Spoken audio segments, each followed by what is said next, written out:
So hello students, इस video में हम क्लास 12 सीबीएसई फिजिक्स का सैम्पल पेपर नंबर 2 सॉल्व करने वाले हैं। आइए इसे स्टार्ट करते हैं।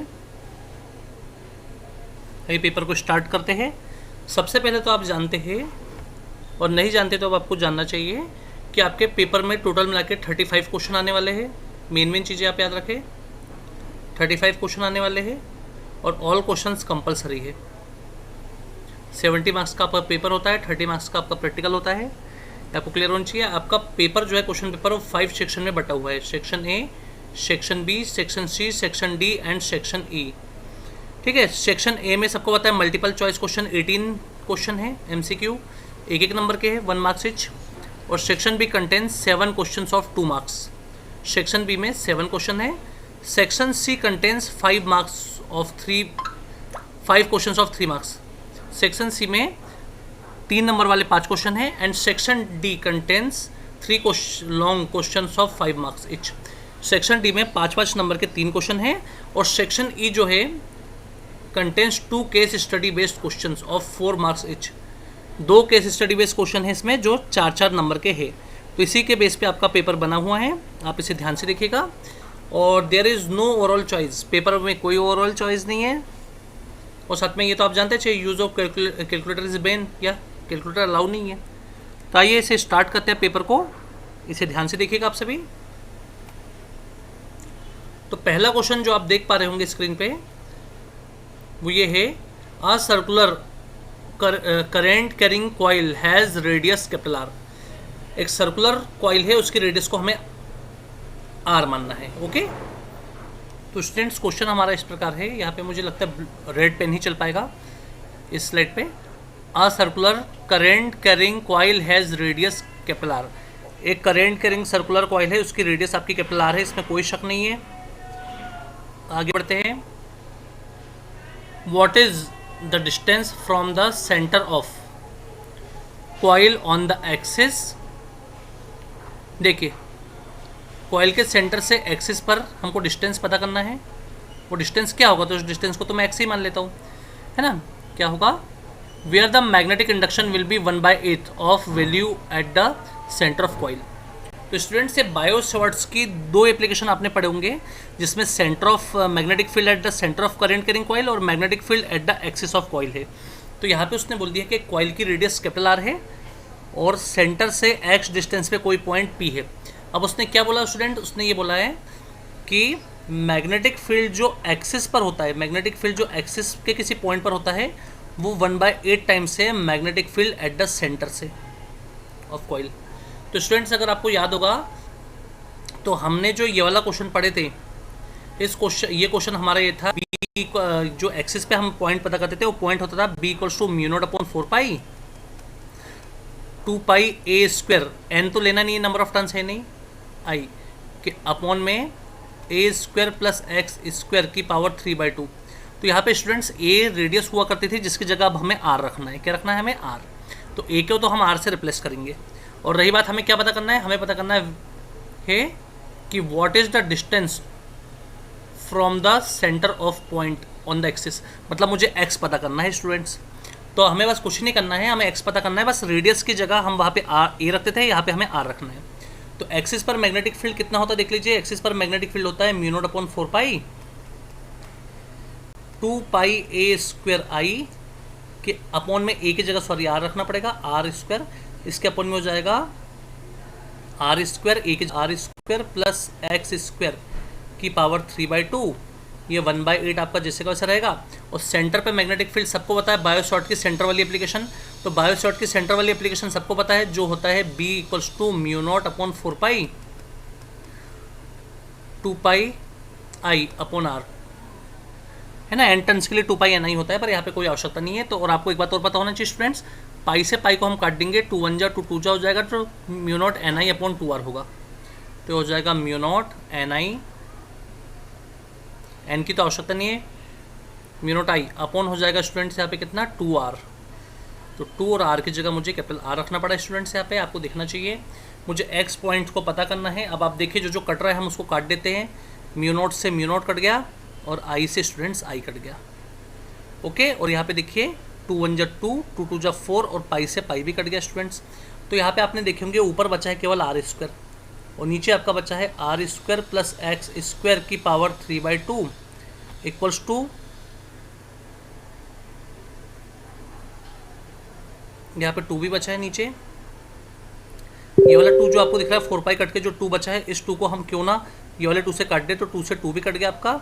तो अभी आपका बचा है आर स्क्वायर के अपॉन में a R square plus x square की power 3/2 equals to 1/8r, 1/8r है ना स्टूडेंट्स। यहाँ का बचा हुआ है, मुझे x पता करना है। x पता करने के लिए हम पूरी अब मेहनत करने वाले हैं यहाँ पे। तो देखिएगा आप सभी, तो R square plus x square की पावर 3/2 का 1 में इंटू होगा क्रॉस में, तो R square plus x square की पावर 3/2 आपकी रह चलेगी और ये हो जाएगा 8, आर का आर स्क्वायर में होगा तो 8r क्यूब हो जाएगा स्टूडेंट्स। कितना हो जाएगा 8r cube.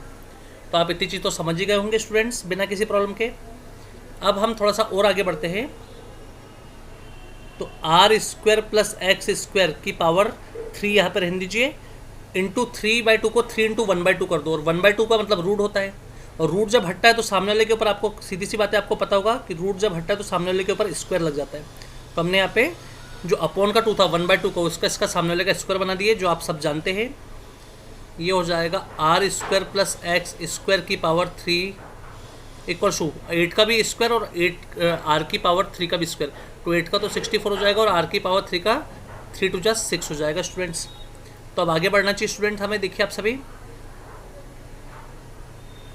Are square plus x square की पावर 3 रहने दीजिए, 64 को 4 4 जा 16 4 जा 64 मतलब 4 की पावर 3 इंटू आर की पावर 6 को हम लिख सकते हैं आर की पावर 3 सॉरी आर की पावर 2 का क्यूब, ऐसा लिख सकते हैं स्टूडेंट्स अगर आपको पता हो तो।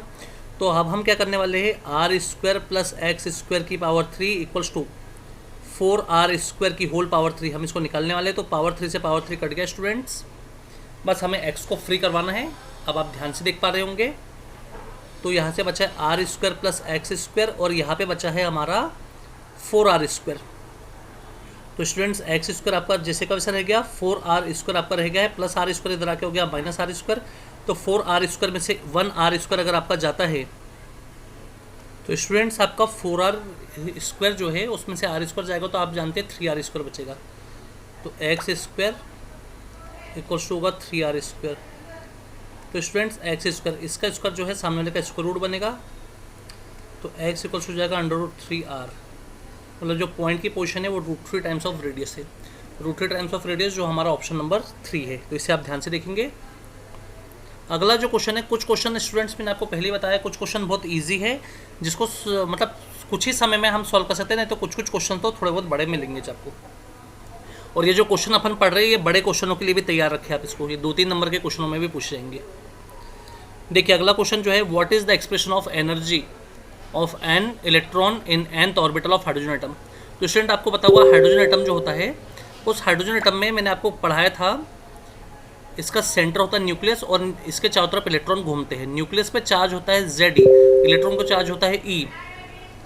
तो आपको बताया गया था स्टूडेंट्स कि जो इस पर 3 एनर्जी जो रहती है, सबसे पहली रहती है काइनेटिक एनर्जी जो होती है ½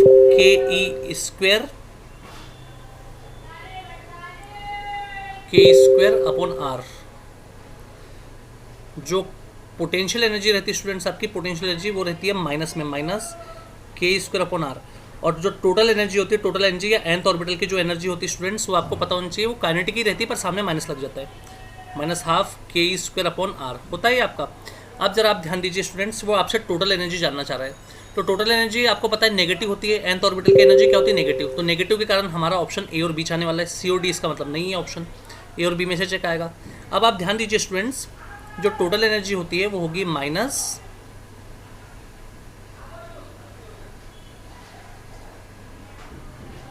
न्यूक्लियस का चार्ज 2Z होता है। तो देखिएगा स्टूडेंट ध्यान से, -1/2 आपका रहेगा के रहेगा। अब दो चार्ज कौन कौन से है, न्यूक्लियस पे जो चार्ज है 2Ze है, और इलेक्ट्रॉन का जो चार्ज है स्टूडेंट वो है E, और इनके बीच का जो डिस्टेंस होगा वो होगा आपका r। तो 2 से 2 हो गया कैंसिल, तो En nth ऑर्बिटल की जो रेडियस होगी स्टूडेंट्स वो होगी -kz E/e² अपॉन r, जो है ऑप्शन नंबर बी। ओके, कुछ MCQ आपके तुरंत सॉल्व होंगे, तो कुछ में थोड़ी सी मेहनत तो करनी पड़ेगी ही आपको। अगला क्वेश्चन पे हम आते हैं, what is the minimum distance between the object and its real image formed by convex lens. What is the minimum distance between object and real image formed by a convex lens? तो students आपको पता होना चाहिए, एक बार आपसे चर्चा भी हुई थी मेरी क्लास में, ये जो होता है 4F, देखिए रियल इमेज और बाय किससे, कॉन्वेक्स लेंस से, तो इसकी जो पोजीशन होनी चाहिए स्टूडेंट्स वो 4F होनी चाहिए, है ना। 4F अगर आपको याद होगा, मैंने जो कॉन्सेप्ट आपको बताया था उससे अगर आपको याद हो तो स्टूडेंट्स आप वैसे कर सकते हैं, और आपको अगर वैसे याद नहीं हो तो मैं आपको लाके भी दिखा देता हूँ। देखिए कॉन्वेक्स लेंस के लिए लेंस फॉर्मूला जो होता है वो होता है 1/f इक्वल्स टू होता है 1/v माइनस 1/u। अब देखिए स्टूडेंट्स, आपको एक बात क्लियर होना चाहिए कि जो आपकी इमेज होती है, इमेज वो राइट तरफ बनती है। इमेज लेंस के कहाँ बनती है, इमेज लेंस के राइट तरफ बनती है। राइट तरफ बनने के कारण जो इमेज की पोजीशन आएगी उसको अपन +x मान लेते तुरंत के लिए, +x हो जाएगा। और साथ में स्टूडेंट्स आप एक बात याद रखें, जो ऑब्जेक्ट होगा वो लेफ्ट तरफ होगा, ऑब्जेक्ट का होगा लेफ्ट तरफ। और ऑब्जेक्ट तो लेफ्ट तरफ होने के साथ साथ आपको पता होना चाहिए उसमें डिस्टेंस भी समाया हुआ है, तो इसके लिए उसकी जो पोजीशन रहेगी स्टूडेंट्स वो होगी d-x।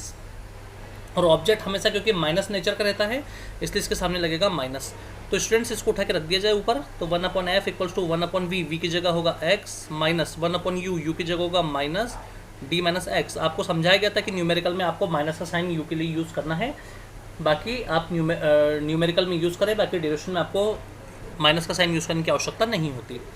तो 1/f इक्वल्स टू देखिए students 1/x minus minus plus 1/d-x। Okay, ये आपको बनना चाहिए। तो अब हम आगे बढ़ते हैं। 1/f आपका रहेगा स्टूडेंट्स, एलसीएम देख लीजिए, एलसीएम हो जाएगा x d-x, d-x बन जाए d-x प्लस x हो गया स्टूडेंट कैंसिल। अब हम आगे बढ़ेंगे। 1/f जो होगा हमारा वो होगा, ऊपर से केवल बचा है d, और नीचे से आप देख पाएंगे x का d में into dx minus x square, dx minus x square बन जाए dx माइनस x स्क्वायर बराबर f का d में तो fd होगा, तो माइनस x स्क्वायर इधर होकर plus x square plus dx इधर आके माइनस dx और प्लस fd,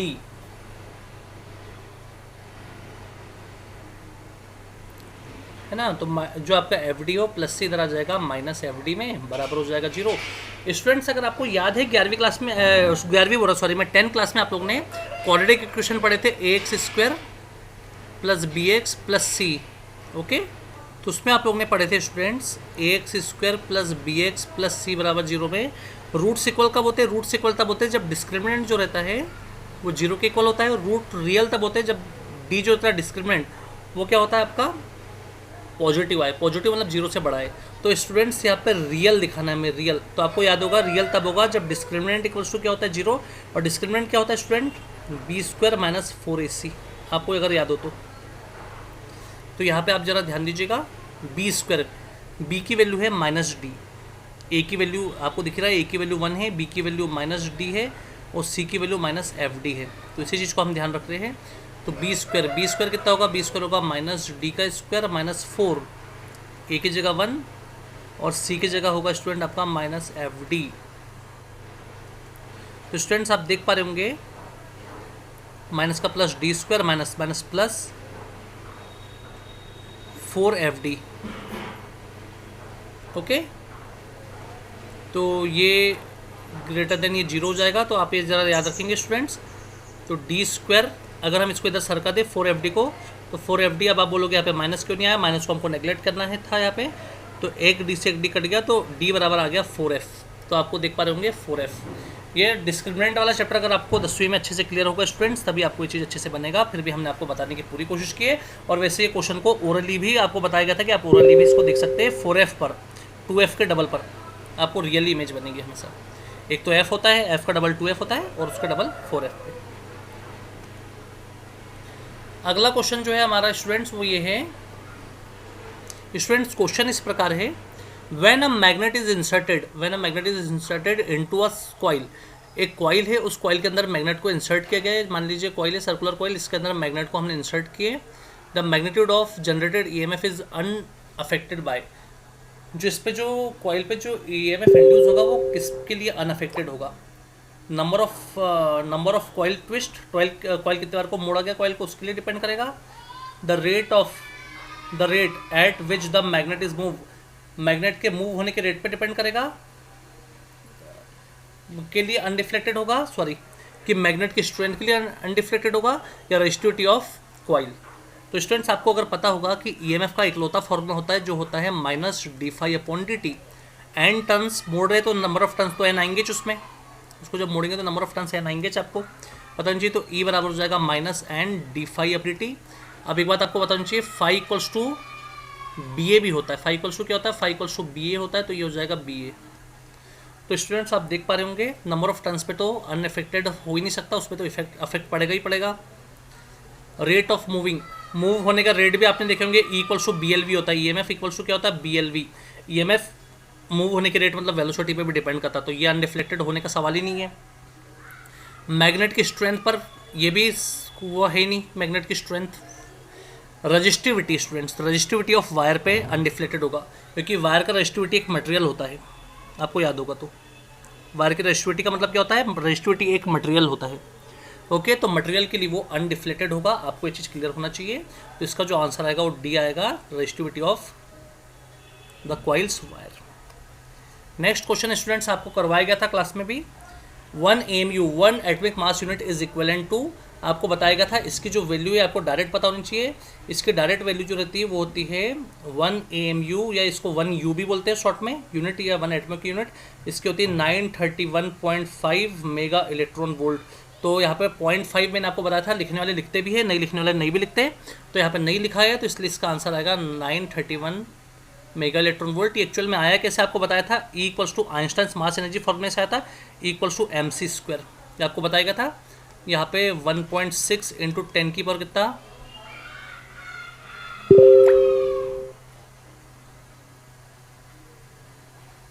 -27 रखा गया था इसको। सी की जगह आपको पता होगा 2.98 इंटू 10 की पावर 8, एक्चुअल में सी इक्वल्स टू 3 इंटू 10 का 8 मीटर पर सेकंड होता है, ये रखा गया था और इसका स्क्वायर किया गया था। और साथ ही साथ ये जो वैल्यू आती है स्टूडेंट्स, ये आपकी वैल्यू जूल में आने वाली थी। फिर इसको जूल से इलेक्ट्रॉन वोल्ट में लाने के लिए, ये आपको दिख रहा होगा, जूल से इलेक्ट्रॉन वोल्ट में लाने के लिए हमने फिर इसको अगेन डिवाइड किए थे 1.6 इंटू 10 की और -19 कूलाम से, और फिर मेगा लाने के लिए हमें 10 का इंटू और 10 की पावर 6 का इंटू 10 का 6 का डिवाइड करना पड़ा। जब आप सबको सॉल्व करोगे तो ई इक्वल्स टू आपका आया था 931 मेगा इलेक्ट्रॉन वोल्ट। ये आपको करवाया भी गया है स्टूडेंट्स, आप इसे ध्यान से देखेंगे सभी। हमारे नेक्स्ट क्वेश्चन की ओर हम आगे बढ़े। हमारा नेक्स्ट क्वेश्चन है, name the charge carrier in conductor. Conductor में चार्ज ले जाने के लिए चार्ज कैरियर, चार्ज को एक प्लेस से दूसरे प्लेस तक कैरी करने वाला कौन होता है। तो आपको पता होना चाहिए स्टूडेंट्स कि name the charge carrier in conductor is always electrons. Conductor में हमेशा इलेक्ट्रॉन्स होता है स्टूडेंट्स। कंडक्टर में आपको पता होगा चार्ज कैरियर के रूप में इलेक्ट्रॉन्स होता है, क्योंकि आपने ड्रिफ्ट वेलोसिटी के समय भी सीखे होंगे कि इलेक्ट्रॉन पहले रेस्ट में थे, और जैसे ही आपने की का स्विच को ऑन किया, की का स्विच जैसे आपने क्या किया स्टूडेंट्स, ऑन किया, तो आपने देखे की के स्विच को ऑन करते से ही इलेक्ट्रॉन मूव होने लग गए अगेंस्ट टू इलेक्ट्रिक फील्ड। तो इलेक्ट्रॉन मूव हो रहे हैं ना student against to electric field, तो मूव कौन हुआ, इलेक्ट्रॉन। इसलिए चार्ज कैरियर हमेशा इलेक्ट्रॉन्स होंगे, ये चीज़ आप याद रखें। अगला है, how many electrons generally are there in valence shell in conductor. तो स्टूडेंट्स आपको समझाया गया था कि किसी भी कंडक्टर है, चाहे इंसुलेटर है, चाहे सेमीकंडक्टर है, यहाँ पे बात उसने सेमीकंडक्टर की बात की है। तो स्टूडेंट आपको समझाया गया था कि कंडक्टर है, इंसुलेटर है, सेमीकंडक्टर है, उसमें 2 बैंड जरूर होंगे, एक कंडक्टेंस बैंड होता है और एक होता है स्टूडेंट्स आपका वैलेंस बैंड। तो वैलेंस बैंड वो होता है जो इलेक्ट्रॉनों से भरा होता है, विच कंटेंस मल्टी इलेक्ट्रॉन्स, और कंडक्टेंस बैंड वो होते हैं स्टूडेंट जिसमें होल होता है या जो एम्प्टी होता है, जिसमें या तो होल होगा या जो एम्प्टी होगा, खाली होगा। तो स्टूडेंट्स आपको क्लियर होना चाहिए कि कंडक्टर में वैलेंस बैंड में इलेक्ट्रॉन्स होते हैं, और साथ ही आपको क्लियर होना चाहिए स्टूडेंट्स कि सेमीकंडक्टर, प्योर सेमीकंडक्टर में इलेक्ट्रॉन की वैलेंसी 4 होती है। तो इसके लिए आपको डायरेक्टली आप इसमें बिना पेन चलाए भी आप कर सकते हो, इसमें 4 है ना, क्योंकि जर्मेनियम और जो सिलिकॉन होते हैं, जर्मेनियम सिलिकॉन, इसमें इलेक्ट्रॉन की जो वैलेंसी रहती है वो 4 इलेक्ट्रॉनों की रहती है। आपको बनना चाहिए स्टूडेंट्स, आपसे बात भी हुई है इसकी। अगला है स्टूडेंट्स हमारा 8वां प्रश्न, with decrease the frequency of AC supply impedance of LCR circuit. अगर आप फ्रिक्वेंसी AC सर्किट की जो सप्लाई है, AC है ना, AC सप्लाई, उसकी किसी सर्किट है जिसकी AC सप्लाई की फ्रिक्वेंसी को आप इंक्रीज करोगे तो इम्पेडेंस पे क्या असर पड़ेगा LCR सर्किट के। ठीक है स्टूडेंट्स, ये LCR सर्किट है L, ये C और ये है R।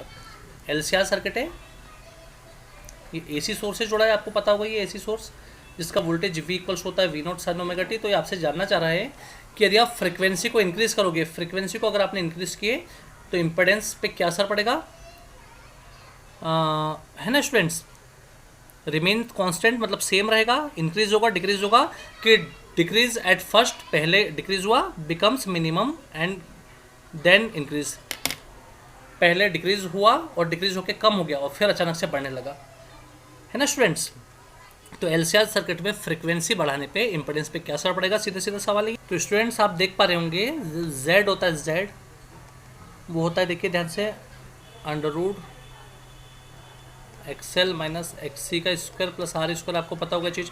अब हमें फ्रीक्वेंसी लाना, तो फ्रीक्वेंसी लाने में मदद एक्सएल और एक्सीज करेगा। तो जेड बराबर देखिएगा स्टूडेंट ध्यान से, एल ओमेगा और ये होगा C omega upon R square. Student और आगे बढ़ जाते हैं, ओमेगा बराबर आप जानते हैं ओमेगा बराबर 2 पाई अपॉन टी होता है, 2 पाई अपॉन टी, और 2 पाई अपॉन टी को हम लिख सकते हैं 2 पाई इंटू एफ। ओके, तो हो जाएगा 2 pi L F minus 1 upon 2 pi C F plus R square. तो स्टूडेंट्स आपको दिख रहा है यहाँ पे एफ का ऊपर भी है और एफ नीचे भी है, एफ ऊपर भी और एफ का है स्टूडेंट नीचे भी है। तो यहाँ पे इतनी बात तो क्लियर हो गई कि ना ये इंक्रीज होने वाला है ना ये डिक्रीज होने वाला है, तो ये दोनों होगा, इंक्रीज भी होगा और डिक्रीज भी होगा।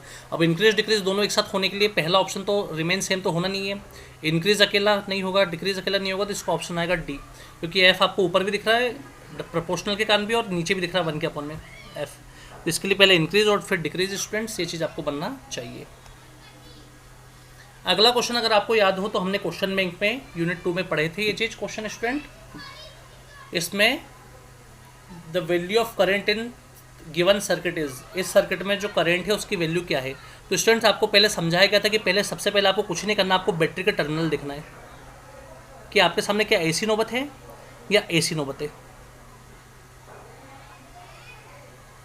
ये बताई गई थी स्टूडेंट आपको बात, ये आपको ट्रिक बताई गई थी कि जब भी दोनों के प्लस प्लस बड़े बड़े टर्मिनल मतलब पॉजिटिव पॉजिटिव एक दूसरे के पास आए तो उस कंडीशन में जो मैक्सिमम पोटेंशियल है उससे मिनिमम वाला माइनस होगा, और जब कभी इसका प्लस वाला इसके माइनस में जाए तो उस समय दोनों को ऐड करना है, दोनों क्या करना है, ऐड करना है, और यहाँ पे जब ऐसी नौबत है तो दोनों को क्या करना है, माइनस करना है। तो स्टूडेंट्स यहाँ पे देख लीजिए, इसका प्लस वाला इधर है और इसका प्लस वाला भी इधर है, मतलब दोनों एक दूसरे के पास आने वाले, दोनों एक दूसरे के क्या आ रहे हैं, पास आ रहे हैं। तो इसका मतलब होगा कि आपका जो वोल्टेज होगा V वो होगा मैक्सिमम माइनस मिनिमम, तो मैक्सिमम वाला है 200 वोल्ट और मिनिमम वाला है 10 वोल्ट, तो 200 में से 10 जाएगा तो 190 वोल्ट आएगा स्टूडेंट्स। और रही बात रेजिस्टेंस की, तो रेजिस्टेंस तो आपको दिख रहा है 38 ओम का है। तो बिना टाइम बर्बाद किए I equals to V upon R होगा, I की जगह हमें रखना पड़ेगा, V की जगह हमें रखना पड़ेगा स्टूडेंट्स 190 एंड R की जगह हमें रखना पड़ेगा 38, 2 9 जा 18, 2 5 जा 10। ओके, और यहाँ देखिए 2 1 जा और 2 9 जा। ओके स्टूडेंट्स, तो अगर आप इसको काट पा रहे होंगे तो आपको पता है 9 के टेबल में 5 बार आता है, 19 5 जा 19 1 जा 19 और 19 5 जा 95। और अगर ऐसा काटना हो तो ऐसा काटिए, या आप इसको ऐसा भी काट सकते हैं 5 एम्पियर, ये भी आ गया है 5, इसको ऐसा भी ला सकते हैं 190 अपॉन कितना 38, 19 1 जा 19 और 0 और 19 2 जा 38 और 2 1 जा 2 5 जा। तो स्टूडेंट आप ऐसे भी ला सकते हैं, तो ये आपका हो जाएगा 5 एम्पियर। तो जो the answer is option D 5 ampere. Question number 10, what is the value of self inductance, मतलब हमें एल पता करना है students, what is the value of self inductance, और दिया भी है उसने henry henry Henry.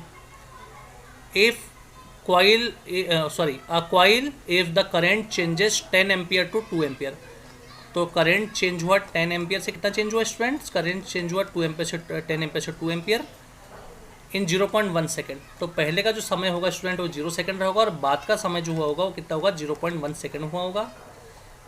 Induce EMF is 3.28 volt, तो इंड्यूस ईएमएफ जो आपका 3.28 वोल्ट हो गया है। देखते आगे क्या होता है।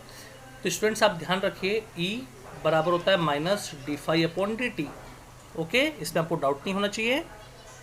तो E इक्वल्स टू हो जाएगा minus D, phi equals to, अब L आगे इसलिए Li होगा, डी अपॉन डी टी ये हो जाएगा Li स्टूडेंट्स। तो E बराबर हो जाएगा माइनस L, ये हो जाएगा D upon D T, D upon D T. तो चलिए आगे बढ़ते देखते क्या आता है हमारा। तो हम देखते हैं यहाँ पे E की जगह EMF की वैल्यू 3.28 है, ठीक है 3.28 रख देते हैं। L पता करना है, L को छोड़ दो, I2 माइनस I1, तो I2 की वैल्यू देखिए 2 माइनस 10 एम्पियर।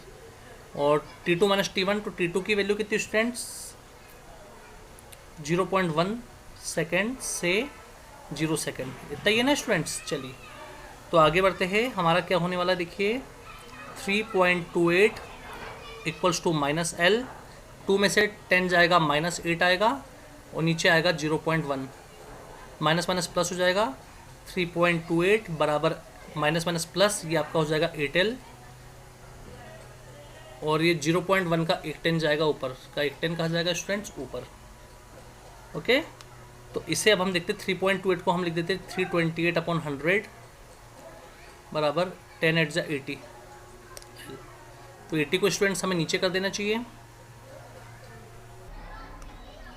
तो हम देख पाएंगे कि यहाँ पे देखिए L यहाँ पे है ही 328 के अपॉन में हो जाएगा 100 × 80, 800, तो L बराबर हो जाएगा 328 के अपॉन में हो जाएगा 8000 हो जाएगा, तो 832, 8 4 जा 32, 8 4 जा 32, तो स्टूडेंट 0.04, 8 4 जा 32 होता ना, 3 प्लस पहले डेसिमल लगा दीजिए और 8 4 जा 32, देखिए 3 प्लस पहले 0.328/8, 0.04 जाएगा ना स्टूडेंट्स, ये आपका 0.04 के करीबन जाएगा आपका 0.04 हेनरी। ओके तो आपका ऑप्शन बी आएगा। अगला क्वेश्चन ये है स्टूडेंट्स हमारा, देखिए ध्यान से, तो हमारा क्वेश्चन है स्टूडेंट क्वेश्चन नंबर 11, आप देख पा रहे होंगे, an electron is discharge with uniform velocity along to the axis of long solenoid carrying electricity. देखिए एक लॉन्ग सोलेनॉइड है, उससे इलेक्ट्रिसिटी जा रही है, मतलब इलेक्ट्रिक करंट बह रहा है, ध्यान दीजिए ये उसका एक्सिस है, ये क्या है देखिए उसका एक्सिस है, उसके रिस्पेक्ट में एक इलेक्ट्रॉन जा रहा है, उसके रिस्पेक्ट में एक इलेक्ट्रॉन जा रहा है। Which of the following statement is correct, इसमें से कौन सा स्टेटमेंट करेक्ट होगा। तो स्टूडेंट्स देखिए इसका पहला स्टेटमेंट है the electron will move along the axis, electron axis के अलोंग में जाएगा।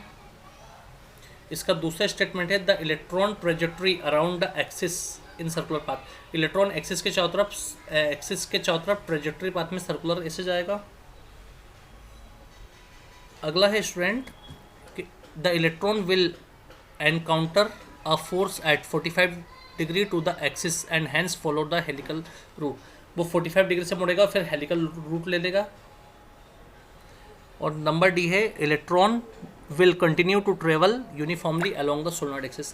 तो स्टूडेंट्स आपको पता है कि magnetic field B inside the solenoid remain same, inside the solenoid नॉइड is constant, solenoid is constant होगा या रिमेन सेम होगा, तो इसका ऑप्शन आएगा डी। जब कांस्टेंट रहेगा तो इलेक्ट्रॉन पे कोई असर नहीं पड़ेगा, electron will continue to travel uniformly. Electron जब सोलेनॉइड के अंदर मैग्नेटिक फील्ड आपका यूनिफॉर्म रहेगा तो इलेक्ट्रॉन कंटिन्यूली ट्रेवल होगा अलोंग द सोलेनॉइड एक्सिस, इसका ऑप्शन डी आएगा। मुझे लग रहा है ज़्यादातर क्या ऑप्शन डी फंस रहे इसमें। चलिए खैर हो सकता है कि अब 12th वाले में आंसर कुछ अलग आ जाए। An electron and a proton have same de Broglie wavelength, ठीक है भाई, एक इलेक्ट्रॉन और प्रोटॉन दोनों की डी ब्रोगली वेवलेंथ सेम है। आगे बढ़ते हैं, ऑफ 1 नैनोमीटर, ठीक है, 1 नैनो मतलब 10⁻⁹ metre. The ratio of their momentum, उनके मोमेंटमों का रेशो क्या होगा, उनके मोमेंटमों का रेशो क्या होगा, तो देख लीजिए लैम्डा इक्वल्स टू होता है H/P, बात आप मानते होंगे, लैम्डा इक्वल्स टू क्या होता है H/P, तो P आ जाएगा स्टूडेंट ऊपर, H के अपॉन में आ जाएगा लैम्डा, तो दोनों के मोमेंटमों का रेशो, तो ठीक है ना। मोमेंटम किस किस का, सबसे पहले नाम इलेक्ट्रॉन का आया, तो momentum of E, H Planck constant है, लैम्डा आपका पता ही है ना, लैम्डा ही ले लीजिए। और प्रोटॉन ये मोमेंटम ऑफ किसके लिए, प्रोटॉन, तो H रहेगा अपॉन लैम्डा के फुट में P, कर दीजिए दोनों को डिवाइड, मोमेंटमों का रेशो P/E अपॉन P के फुट में proton, momentum of electron upon momentum of proton बराबर H/λE upon H/λP, SH cut गया, लैम्डा P के अपॉन में आएगा लैम्डा E, तो लैम्डा P और लैम्डा E दोनों बराबर है 1 नैनोमीटर के, 1 × 10⁻⁹ मीटर इसके बराबर है।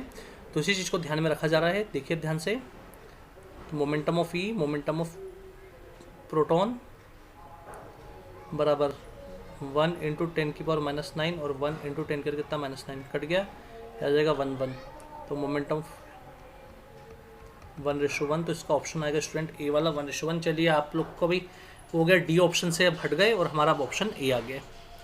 ठीक है, क्योंकि मल्टी क्वेश्चंस में हमारे आंसर डी मैच हो रहे थे।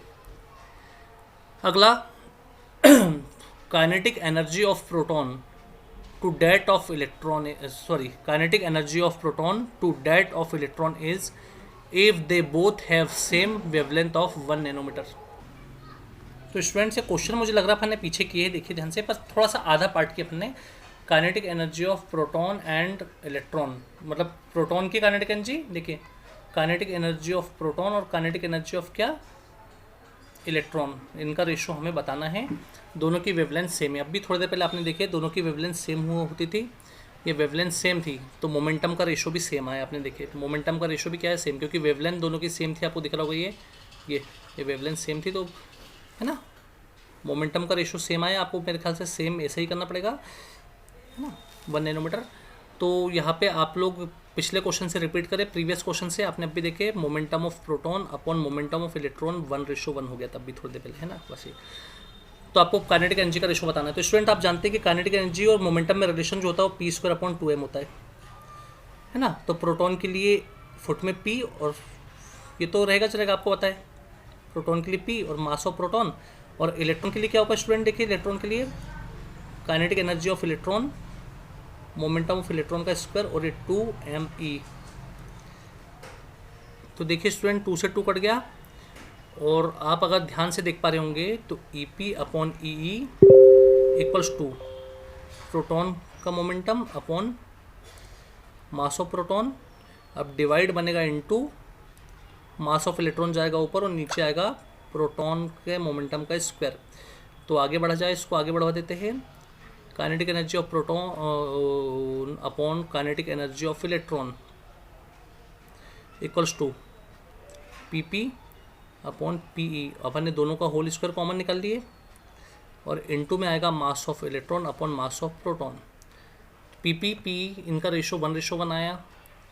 Kinetic energy of proton kinetic energy of electron बराबर ये 1:1 था, 1/1 इंटू मास ऑफ इलेक्ट्रॉन सबको पता है 9.1 इंटू 10⁻³ kg, और मास ऑफ प्रोटॉन जो होता है आपका वो होता है 1.6 इंटू 10⁻27 kg।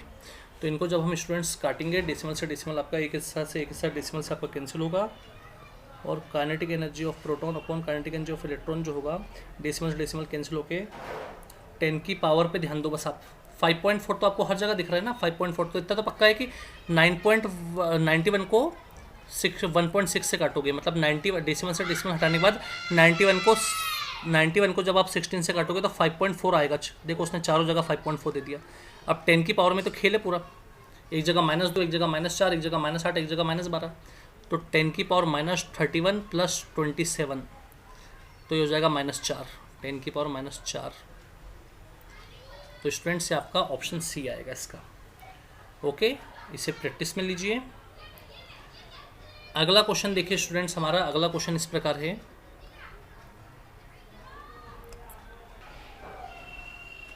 स्टूडेंट्स आप देख पा रहे होंगे इस क्वेश्चन को। इस क्वेश्चन में सबसे पहले आप याद रखिए, सबसे पहले आपको देखना है कि T2P क्या है। तो T2P जो है, देखिए ये यंग डबल स्लिट वाला क्वेश्चन है स्टूडेंट्स, है ना। इसमें T2P जो है वो है हमारा T2O प्लस OP।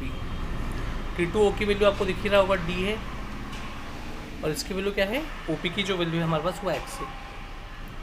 OP जो होगा, OP वाला हिस्सा हमारा X है। ओके, आगे बढ़ते हैं। अब T1P जो होगा, T1P वो जो होगा आपका, वो देखिए वो होगा T1O माइनस OP। छोटा डिस्टेंस है, आपको बताए थे, तो बड़ा डिस्टेंस x+d और छोटा डिस्टेंस x-d होता था, है ना। तो यहाँ पे क्योंकि x को बड़ा है इसलिए इसको मानना पड़ेगा, d बड़ा है यहाँ पे, ये मानना पड़ेगा। तो अब आप याद रखिए S1P जो होगा हमारा, S1P और पाइथागोरस थ्योरम से अगर हम ये ऊपर ले जाएंगे इसको, ये देखिए इसको भी मिलवा रहे हैं हम, और इसको S2 से भी इसको मिलवाएंगे, इसको P पॉइंट दे दिया हमने। तो देखिए स्टूडेंट्स क्या होगा इसमें, अपन कर चुके हैं क्वेश्चन अगर आपको याद होगा तो S1P जो होगा हमारा पाइथागोरस थ्योरम से, S1P बराबर S1P पी यहाँ पे दिया है स्टूडेंट्स, इसलिए हमें इसको पी डैश लेना पड़ेगा, पी डैश। तो हमारा जो ट्रायंगल होगा वो क्या होगा, पी डैश T1S1, ये हमारा पहला राइट एंगल ट्रायंगल होगा। तो चलिए इसमें देखते हैं यहाँ पे क्या हो सकता है। तो S1P जो होगा हमारा, आप देख पा रहे होंगे वेवलेंथ के टर्म में, तो हमको आंसर लौटवाना है। तो ये जो हमारा होगा S1P hypotenuse square equals to perpendicular square plus base square, तो इसके स्क्वायर को हम सामने का स्क्वायर रूट बना देते हैं परपेंडिकुलर बेस का। ये हो जाएगा S1T1 plus PT1 P dash T1 चल का स्क्वायर। तो S1P जो होगा हम स्टूडेंट्स हमारा वो क्या होगा, वो हमारा होगा D square D minus x का स्क्वायर। ओके, आपको बनना चाहिए। उसी प्रकार सेम टू सेम जो हमारा H2P होगा, H2P वो होगा हमारा, देखिए H2T2 का होल स्क्वायर, वही पाइथागोरस थ्योरम से हुआ। PT2 का स्क्वायर, यहाँ पे PT1 था, यहाँ पे PT2 का स्क्वायर हो गया। तो ये हमारा हो जाएगा स्टूडेंट, देखिए ध्यान से, D स्क्वायर प्लस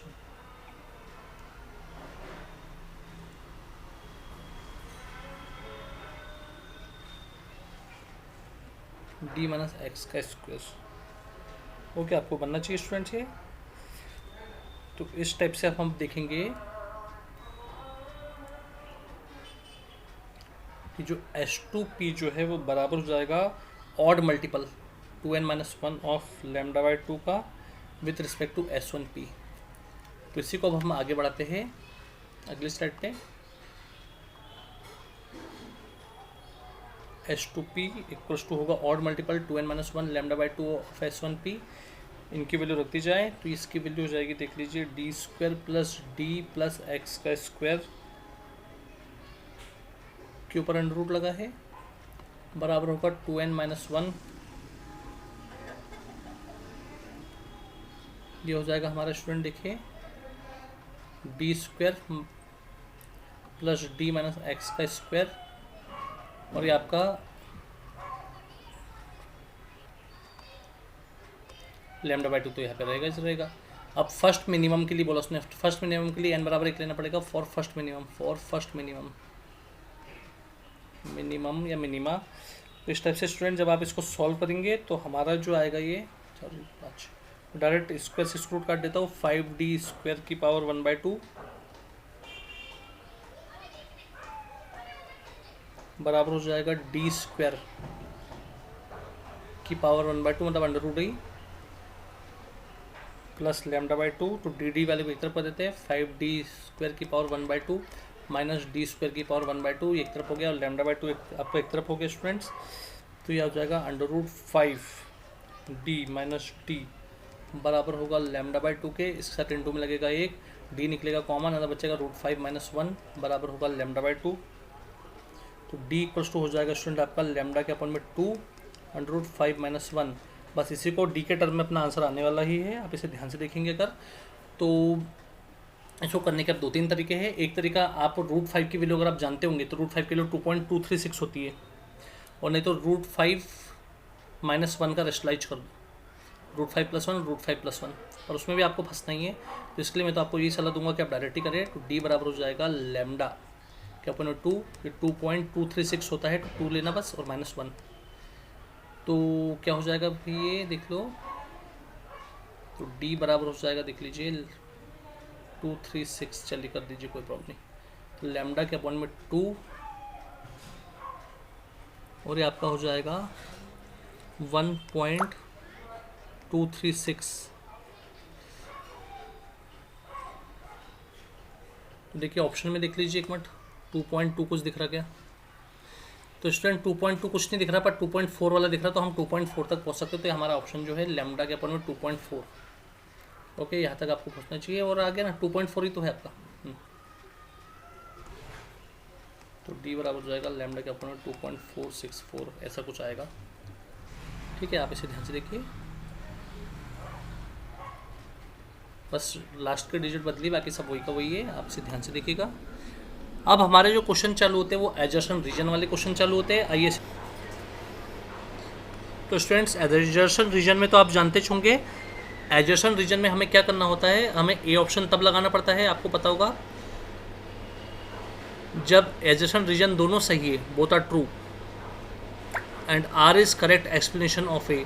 मतलब रीजन जो है वो एडजस्टेंट से सुपर है।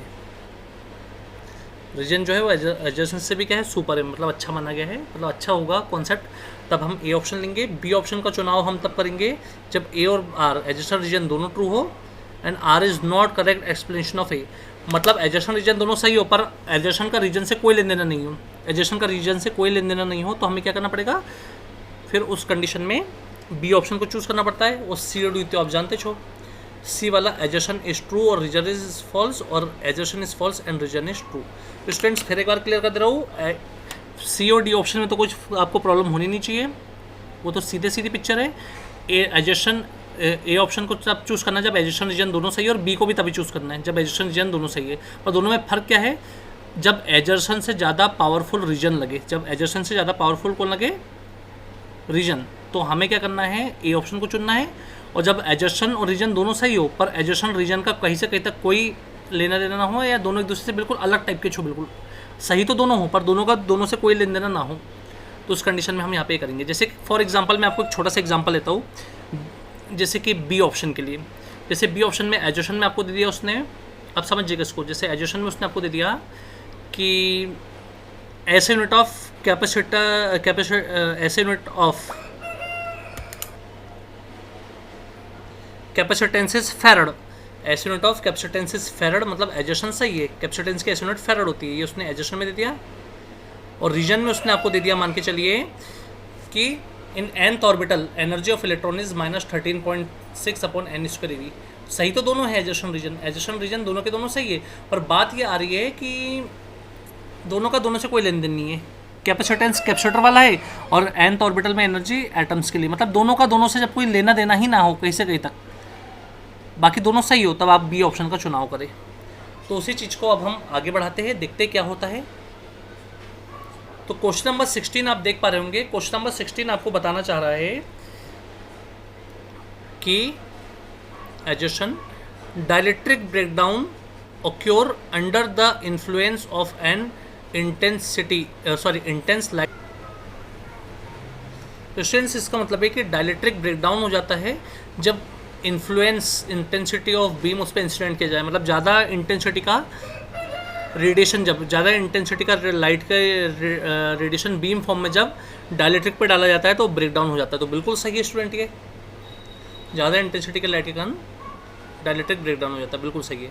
अब रही बात रीजन की, electromagnetic radiation exert pressure, electromagnetic radiation pressure को एक्सर्ट करता है, बिल्कुल सही है ना, प्रेशर को एक्सर्ट करता है, इसलिए तो ये सेटेलाइट से हम तक पहुंच रहा है और ग्राउंड से सिग्नल सेटेलाइट तक जा रहा है ना, तो ये सही है। पर स्टूडेंट्स यहाँ पे आप देख पा रहे होंगे दोनों का कहीं से कहीं तक कोई लेन देना नहीं है, तो इसलिए उसका ऑप्शन जो आएगा, इसका ऑप्शन आएगा बी वाला कि एडजस्टेंट रीजन दोनों सही है पर reason is not correct explanation of एडजस्टेंट। ओके, अगला देखते हैं 17 वाला, एडजस्टेंट reason 17। Isotopes of an element can be separated by using mass spectrometer. Mass spectrometer से आइसोटोप्स के जो एलिमेंट है उसको हम सेपरेट कर सकते हैं, बिल्कुल सही है ना, स्पेक्ट्रोमीटर के हिसाब से। Separation of isotopes is possible because of the difference of electrons number of isotones. तो आइसोटोन्स में तो आपको पता है स्टूडेंट्स, इलेक्ट्रॉन और प्रोटॉन दोनों के नंबर्स, इलेक्ट्रॉन प्रोटॉन दोनों के नंबर सेम होते हैं, पर यहाँ पे डिफरेंस ऑफ इलेक्ट्रॉन नंबर, ये गलत है स्टेटमेंट। इलेक्ट्रॉन प्रोटॉन दोनों के नंबर क्या होते हैं, सेम होते हैं आइसोटोप्स में। ये नंबर कैसे होते हैं, सेम होते हैं, तो ये रीजन तो गलत निकल गए स्टूडेंट्स। तो ए एडजस्टेंट सही है और रीजन गलत है, तो एडजस्टेंट सही और रीजन गलत देख लीजिए किसको सपोर्ट कर रहा है, एडजस्टेंट ट्रू रीजन फॉल्स, ये सी ऑप्शन को सपोर्ट कर रहा है। तो स्टूडेंट्स इसका जो आंसर रहेगा, इसका आंसर रहेगा आंसर सी। ओके, अब लास्ट देख लीजिए, a capacitor of suitable capacitance can be used in an AC circuit in place of choke coil. किसी एसी सर्किट में कैपेसिटर का यूज़ आप कर सकते हो चॉक कॉइल के प्लेस पे। स्टूडेंट्स अगर आपको याद होगा तो पहले घर में पुराने वाले ट्यूबलाइट जो चलते थे उसमें चॉक लगता था, एक अच्छा डब्बा आता था एक पुराना वाला। आजकल तो ये जो एलईडी ट्यूबलाइट्स है बहुत छोटे छोटे। पहले के समय में अगर आप लोगों में से किसी घर या स्कूल में लगे होंगे तो आप देखना ट्यूबलाइट में, जब वो ग्लास वाला ट्यूबलाइट है उसके अंदर देखना आप लोग एक चौक लगा रहता है, एक अच्छा बड़ा डब्बा टाइप का रहता है ना। तो उसके प्लेस पे हम चौक के प्लेस पे हम कैपेसिटर का यूज़ कर सकते हैं, तो कैपेसिटर के प्लेस पे चौक का यूज़ कर सकते हैं, दोनों की जगह एक दूसरे का यूज़ कर सकते हैं। तो एडजस्टन तो मुझे सही लगते हुए दिख रहा है। अगला है a capacitor blocks DC and allows AC. एक कैपेसिटर जो होता है वो डीसी को ब्लॉक कर देता है और एसी को अलाउ करता है। तो स्टूडेंट ये स्टेटमेंट सही है, पर एक बात आप समझिए, यहाँ पे दोनों का कहीं से कहीं तक कोई लेना देना नहीं है। यहाँ पे सिर्फ इतना कहा गया है कि आप चौक के प्लेस पे कैपेसिटर का यूज़ कर सकते हो, कैपेसिटर के प्लेस पे चौक का यूज़ कर सकते हो, दोनों ही एनर्जी स्टोर करने के एपरेटस है। तो ये इसका रास्ता अलग चला गया है ना। एडजस्टन का जो रास्ता है वो सही जरूर है, पर वो इधर जा रहा है। और रीजन में देख लीजिए आप सभी, रीजन का रास्ता भी सही है। वो कह रहा है कि कैपेसिटर डीसी को ब्लॉक कर सकता है, पर वो है ना, और ओनली एसी को अलाउ करेगा। तो इसका ये भी सही है, पर इसका रास्ता अलग है। तो दोनों का दोनों से कहीं से कहीं तक कोई मेल नहीं है, इसलिए इसका ऑप्शन बी आएगा कि adjacent is correct but reason is not correct explanation of adjacent. Okay students, आप इसे ध्यान से देखिए। हमारा जो अगला क्वेश्चन है, देखिए अब यहाँ से हमारा 1 नंबर के 18 क्वेश्चन हो गए ख़त्म। अब यहाँ से हमारे 2 नंबर वाले क्वेश्चन चालू होते हैं।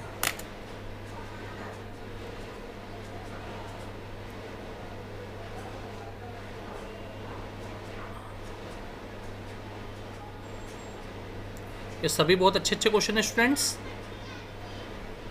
पेपर में आप देख पा रहे होंगे सभी क्वेश्चन ही बहुत बढ़िया बढ़िया क्वेश्चन है। हम सभी क्वेश्चनों को कराएंगे आपको पूरा फुल एक्सप्लेनेशन के साथ हम इसे स्टार्ट करेंगे। और 5 नंबर के क्वेश्चन तो आपके पहचान के चाहिए। ये है हमारा केस स्टडी बेस्ड क्वेश्चन और 35 क्वेश्चन है इसमें टोटल मिला के। इससे हम पूरा फुल ऑनलाइन इसमें सॉल्व कराएंगे। आज जैसे कि आप देख पा रहे होंगे, आज हमने आपको इसका पार्ट 1 करवाया है। ये देखिए आपको दिख रहा होगा पार्ट 1। इस पार्ट 1 को कराने के पीछे हमारा एम यही है कि आप इससे अच्छे से पढ़े, और इसके बाद हम आपको कराएंगे पार्ट 2 अगले वीडियो में, जो आपको शीघ्र ही बहुत जल्दी मिलेगा।